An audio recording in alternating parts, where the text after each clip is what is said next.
Welcome to Hawk Talk, a weekly Rossview baseball podcast where we got all access with Coach Parker Holman on his thoughts and insights from the week of and week ahead for your Rossview Hawks. I'm Mario Bedingfield, the voice of Rossview Hawks baseball. This week, we will recap the district tournament and hear from the guys about some big moments as they clinched a spot in the regional tournament. Coach Holman, before we get into the games, what's on your mind as we are officially in May baseball? Well, first and foremost, Mario, I want to thank you for hosting Hawk Talk.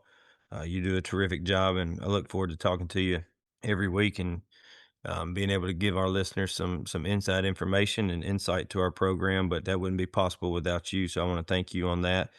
And as far as just some thoughts reflecting on last week and looking at the games that we played, you mentioned earlier about May baseball. The biggest thing that you're thankful for is we were able to accomplish our goal that we talked about, and that's, we get to practice today.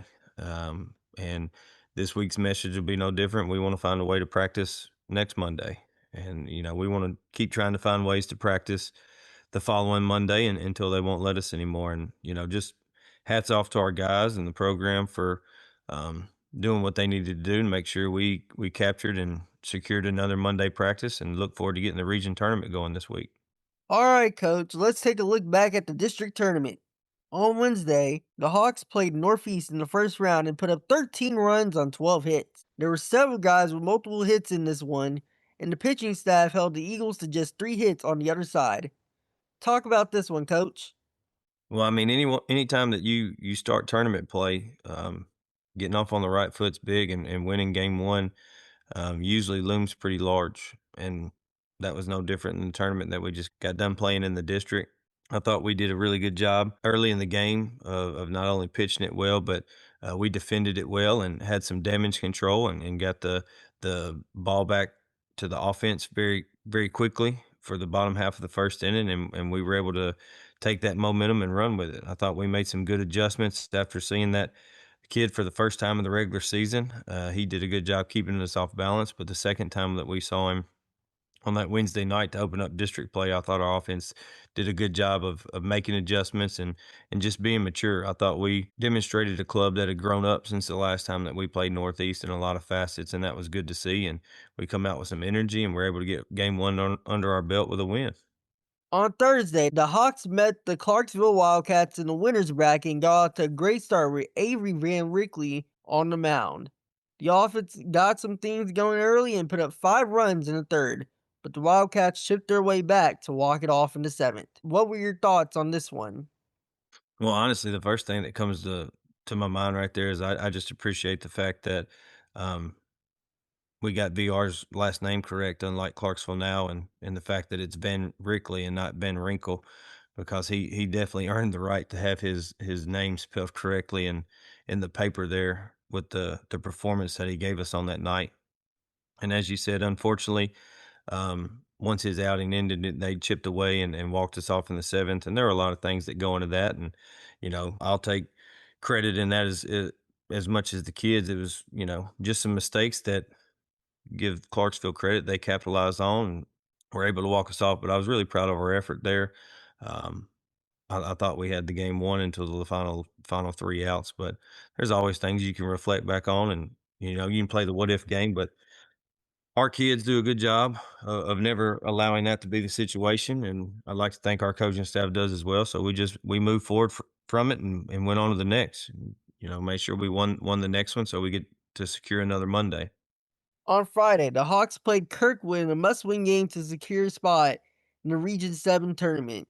The offense put up 11 runs on 11 hits, and Trenton Evick threw a complete game as the Hawks extended their season with a win, 11-4.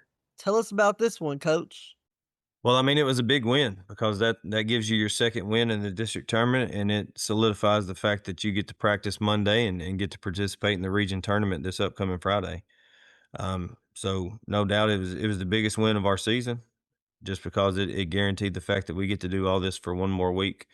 And it was good to be able to hand the ball to Evic there.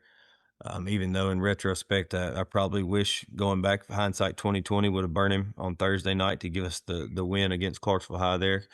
But he came out and did what seniors are supposed to do in May. He never was too high, never too low, just gave us consistent innings on the mound. And offensively, kind of similar to game one, we made adjustments against the kid that threw it pretty well against us the first time.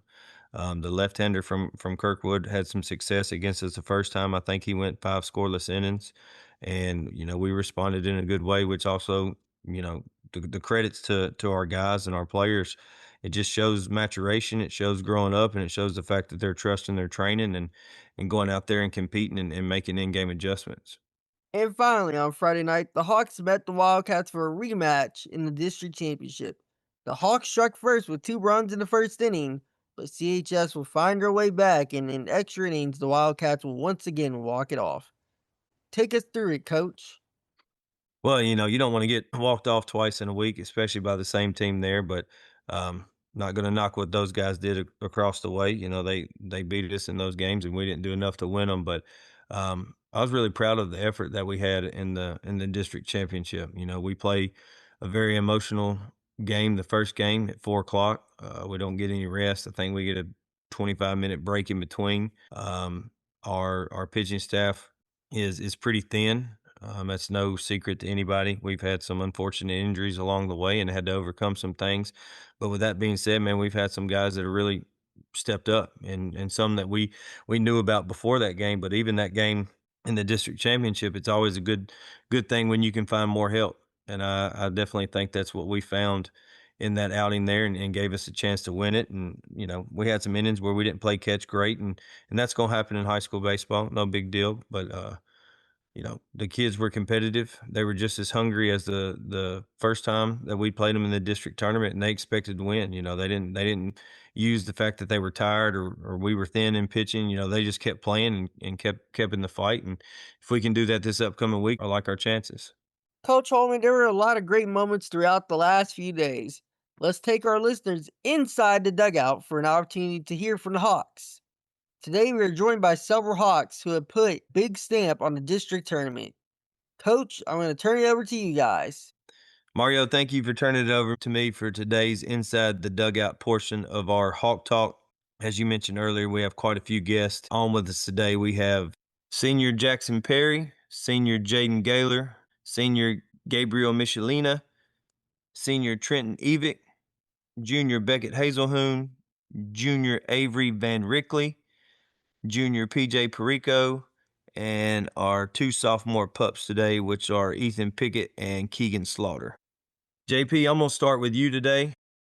There's no doubt you are a huge part of our offensive production, a guy that we have relied on heavily. Just take us through a little bit what it's like being a senior, and being relied on, and just some of the things that you look to provide for our offense, and to help our club not only produce runs, but to help us keep us steady and stable throughout this May run that we're making. All right. So, being a senior this year who hasn't had a ton of varsity time in previous years, I felt like it was something new that I had to learn, like, and figure out how to do. But honestly, when I step into the box, I'm just trying to get my A swing off at all times. I'm trying to take the best swings as possible that I can every time. Like every at bat, I'm at least trying to get like 2 swings where I'm like, man, like that's a good quality swing. But just trying to catch barrels and hit line drives, honestly, and trying to get on base because I feel like when I'm on base, I have a chance to, even like take a base or just it just helps out the team if I'm on the bases anyway. So that's really what I'm trying to do. Absolutely. And I'm going to ask you to expand a little bit, because as I try and teach you guys some things about baseball along the way, you guys teach me some things as well. But I did understand it was unique that I learned that um, I was fooled by a celebration that took place at third base after a triple, and where I tried to pick up your oven mitt, and I didn't catch on that we were dropping bread with our oven mitts. Now, can you take us a little bit through that really quick for our listeners? Thought that was unique. So a lot of the guys on social media, like Instagram Reels, and that's where it all started. We saw this video. It was this dude, I think his name was like Fat Joe or something.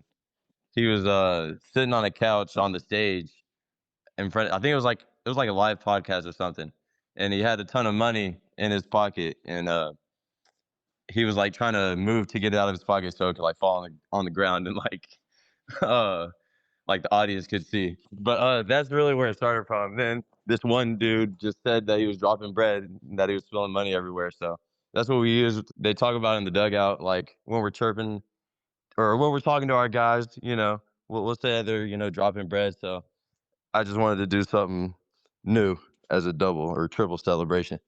Well, absolutely. Well, I hope starting this Friday, I get to watch you and your fellow teammates drop a lot of bread out there on the base path. I'll be glad to pick your bread up for you while you drop it. But Yes, sir. Thank you. JP, thanks for your answers today. And Gaylor, I'm going to be coming to you now, buddy. As we head into the second week of the postseason here, and we continue our journey on into May, um, just talk a little bit about what it's like to just be the guy that's kind of heading our pitching staff up, and we know we've had some struggles at times, but just talk about what it's been like to lead our pitching staff into May, and what's something that you try to give to our team and the guys every time that you go out on the mound at the beginning of each one of these tournaments and in the postseason and try to provide for us. Yeah, the most important thing I feel like is just being consistent. Like, I feel like just being there for the guys every time I go out there, because I feel like I can make an impact, even just me on the mound. I feel like I can do more just as a senior, too, like experience wise. I know that we're thin in depth and we're thin in experience. So, being like pretty much the only guy who goes out there with lots of experience, just showing up each day I go out there on the mound for each of my teammates. Absolutely. And is there anything you're really looking forward to um, as far as the region tournament is concerned, and or just the thankfulness that you have for us making it to region and having an opportunity to fight our way to a sectional series? Y Yeah, just another opportunity to go out there and be able to play with my brothers one more week. We know that getting to sub-state's gonna be hard, and we know that Dixon and Henry and also CHS are all tough teams, but we all think that we have the ability to do it, and yeah, that's pretty much it. Sound good. All right, Mikey, the question I've got for you today is there's no doubt that you have held down the infield for us and been a tremendous leader for us at shortstop as a senior. Everybody has witnessed some run saving plays that you've had defensively, and you've been great with the bat. But one thing that Sure. really stood out to me, and probably anybody that's watched this play, is just the energy and passion that you play the game with. And I know that's appreciated on my behalf and the coaching staffs. But can you just take us into, as we're in postseason play, what is it that you're trying to provide for your teammates and the program and just the game every night on a consistent basis, being our shortstop and being a big part of our lineup? I mean, since it's my last year, it's really important for me to keep the team up and keeping the energy up, doing whatever I have to do for the team. That's either being a good hitter, a good infielder at short, or anything regards to helping us win or doing everything that we can to make it where we want to make it. That's a good answer, man. All right, Edie, your question for today. You've been a big part of our pitching staff for going on 2 years now, and you are a pitcher that has worn many different hats and has been successful in a lot of them. But really early on, especially last year in your career and the early parts of this year, you were a guy that we went to in a lot of clutch moments out of the bullpen. But now you've kind of transitioned to not only coming out of the pen, which you're accustomed to, but also giving us good starts on the mound just because of the depth and some injuries we've had to our pitching staff. But uh, it's pretty evident that there's not a moment that's too big for you. You're always do a good job of staying pretty level. Just talk to us a little bit about not only how you do that and be present in the moment, but just what you're trying to provide the club every time you get a chance to get the ball out there. I mean, when I pitch, I'm just pitching for the team. I uh, I don't try to let the moment get too big on me, and just try to make myself remember it's just a game. At the end of the day, I just try to be a leader, showing just those strikes and let the batters get themselves out. Well, there's no doubt that you've done that, and I hope we get to hand the ball to you as many times as we possibly can, starting Friday in this region tournament, and look forward to what you're going to give to us, man. All right, VR, I have a couple questions for you today. The first one's a little bit different direction, and then we'll get to the baseball portion. But Van Rickley's a pretty unique last name. I just want to know what your instant thoughts were as you were probably reading the Clarksville Now article where they just changed your name and dropped off the Y at the end and made you a Van Winkle, because I'm pretty sure that's going to become a clubhouse topic for quite some time. Just talk a little bit about what were your instant thoughts and how much the guys messed with you as soon as you read that. Yeah, I mean, it's pretty common for people to mess up the name, but when you're writing an article, I feel like there's plenty of like I'm on the lineup card, the game changer. It's pretty hard to not find stuff to spell it wrong. But I don't know, it's probably just a lack of effort or not caring. But it was funny at the end of the day because it happens to me all the time. Well, I'm sure it'll be you know, you'll be often reminded by your teammates for the Van Winkle name. I may even use that a couple times myself. But looking at baseball now, it was pretty evident going in this year. We were going to need some guys to step up on the mound. And early on, you were one of those guys we thought could do it. And now those thoughts have been concreted into reality. You give us a great start in the winners bracket of the district tournament against a solid Clarksville team. You gave us everything you had, and you left the game with the lead. And just talk a little bit about what's allowed you to not only step into that role for our starter that we've needed throughout the remainder of the season, but especially in May. But what are some things you feel like allowed you to do that? And, what are some things that you maybe told yourself mentally that you tried to go out and execute that have allowed you to concrete that role for us?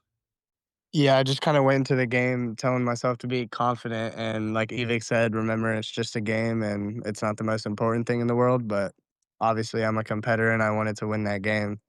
So I just went in there and tried to do my job, hit my spots, trust my coaching staff and the players behind me, and just gave it all I had.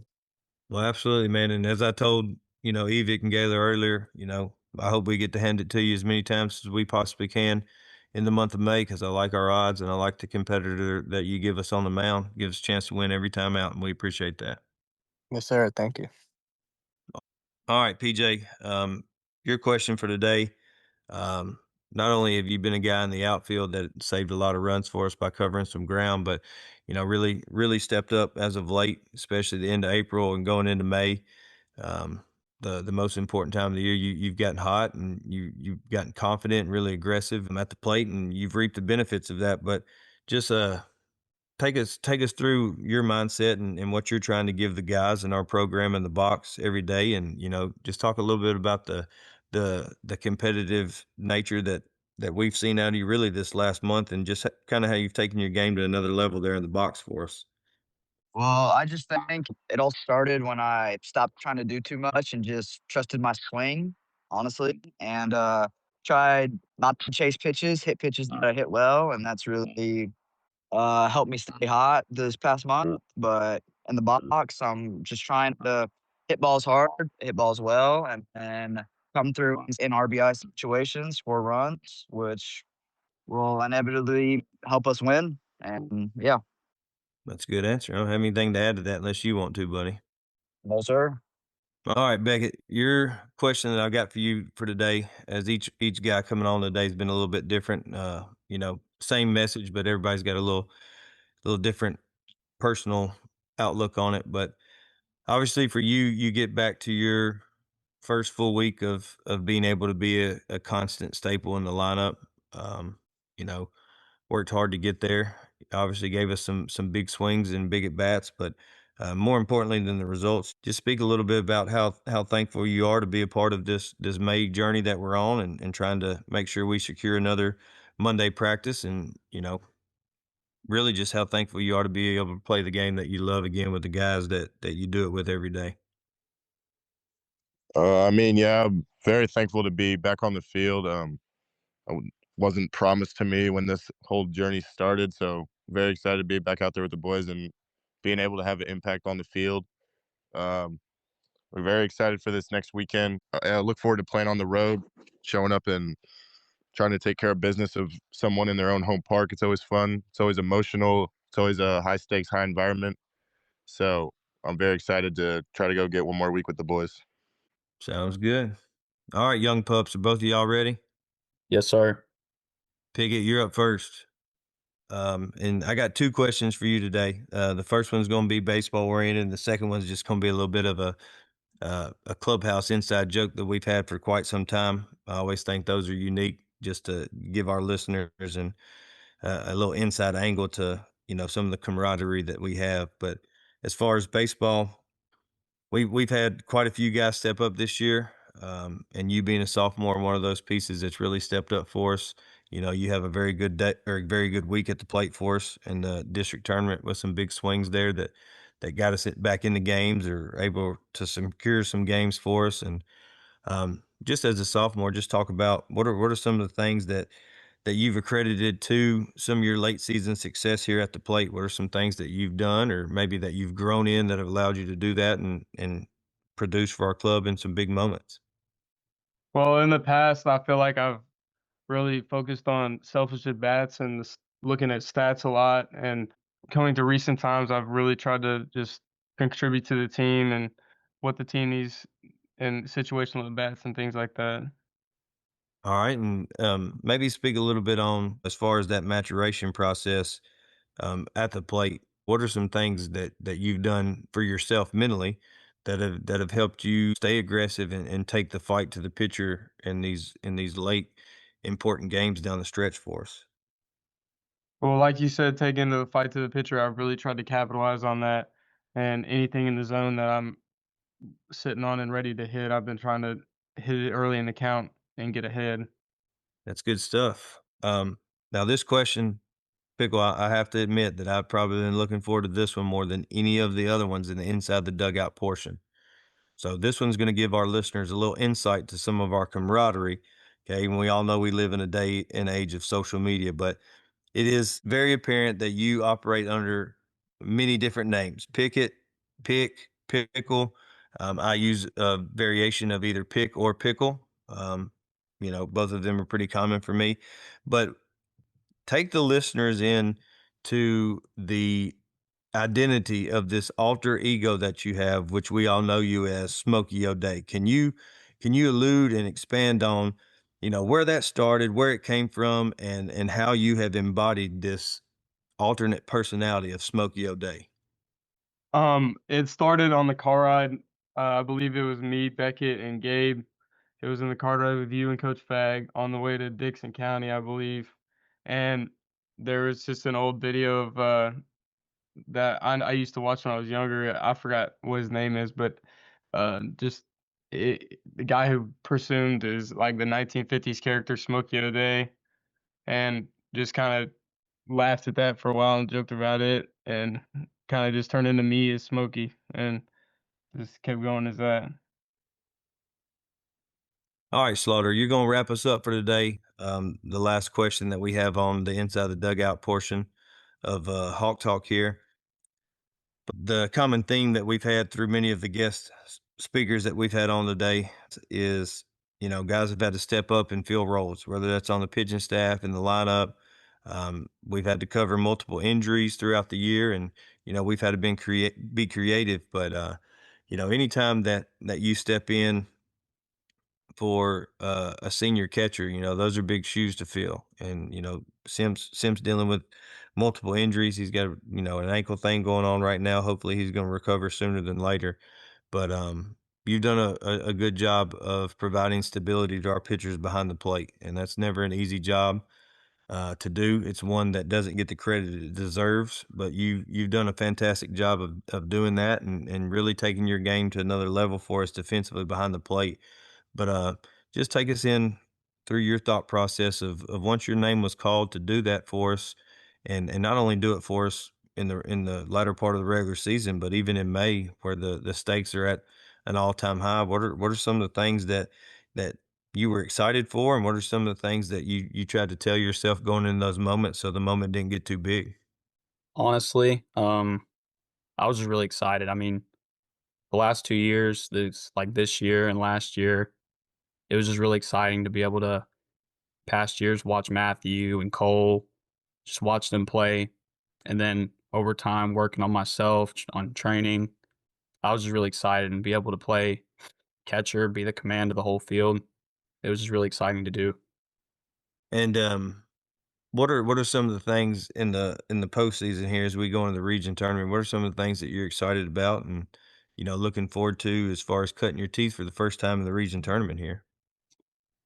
I'm just really excited to play postseason baseball, especially with the guys we have. I mean, all year we've been playing with them, having fun. So it's always the best time to be able to play baseball, especially in May, the best time of the year. I'm just really excited to be able to play postseason baseball with those guys. Good deal.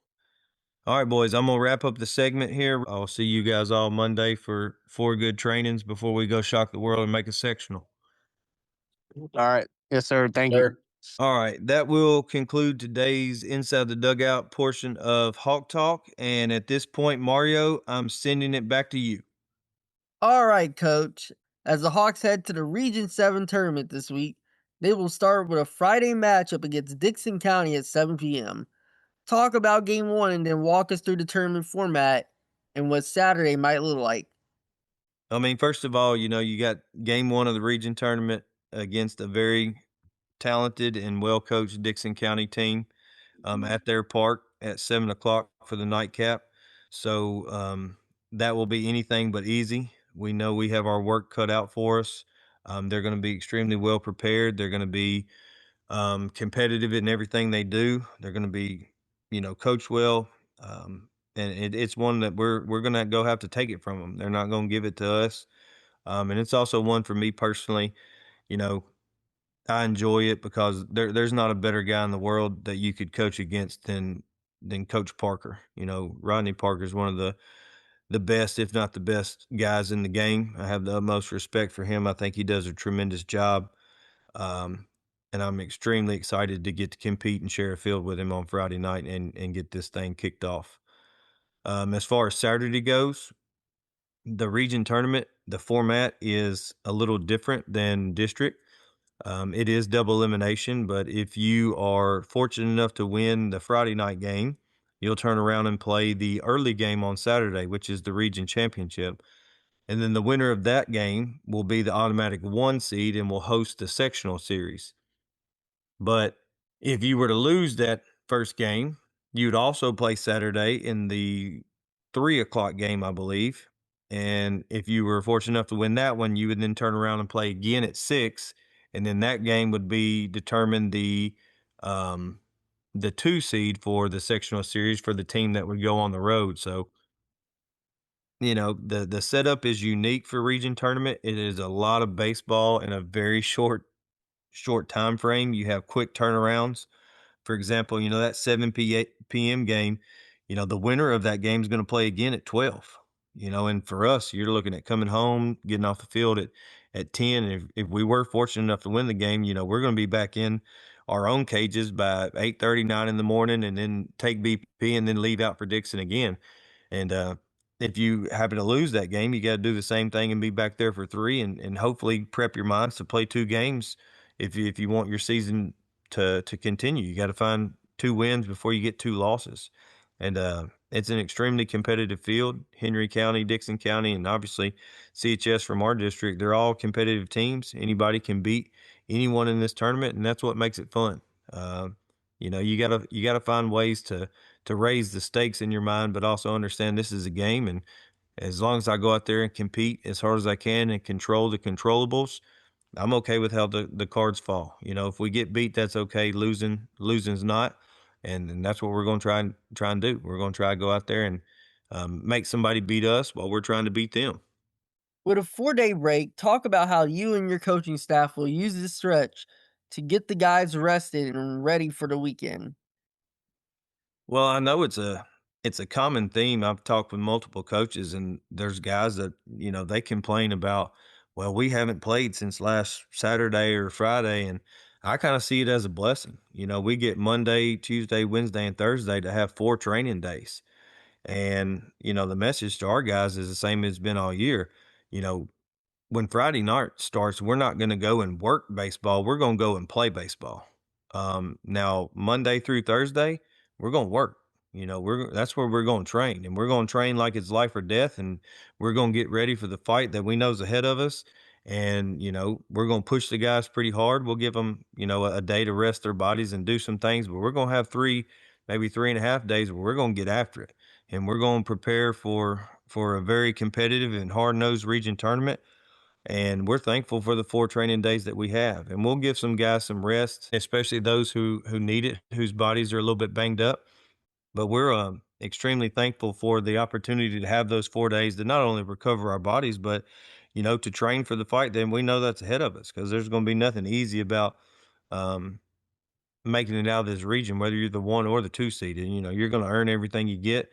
And as I said earlier, we're thankful to have those 4 training days, because we understand what training's like for us, and so do our guys. It's pretty common. We tell them all the time, like, practice is where it should be like life or death. Every ground ball you field should be like it's life or death. Every swing you take should be like it's life or death. And then when the game starts, you go play. Practice is the gladiator arena, and the games are the sandbox. In the sandbox, you just go out there and play and have fun and compete. And in the arena, you got to train. That way you can trust your training when you get put in the sandbox, and just be able to go out and play freely. And that's one thing that we're looking forward to do for the next 4 days before we kick this thing off in Dickson on Friday night. Thanks for joining us today, Coach. Is there anything else you would like to add before we sign off?